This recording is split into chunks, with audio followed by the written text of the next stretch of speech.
الله رب العالمین در حدیث قدسی میگه قسم به عظمت و جلالم، اگر این یعنی دنیا با تمام قیمتی هاش در نزد من به اندازه یک پری پشه یا خس اگر ارزش میداشت، والله که این من به دشمن ها من نمیدادم.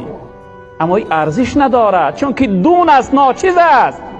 دنیا از کلمه دون گرفته شده است به معنای ناچیز، چیزی بی ارزش، آخر فنا می شود، نابود می شود. ای انسان چی چیز فریب داد که همون پروردگاری که کریم است، کریم به معنای بخشنده، برای تو تمام خوبیش بخشیده است. از یاد همون خدای نیکوکارت وفادارت همیشه در حق تو نیکی و نعمت بخشیده است. بارها میشه تو با او قهر میکنی، از او رو میگردانی، گناه میکنی، اما ریزش از تو قطع نمیکنه. ریز داده شده است، نفس در استفاده تو داده است، ملکش زمینش در اختیار داده است. چی چیز فریبت کرده است که همون خدا را نافرمان برداری؟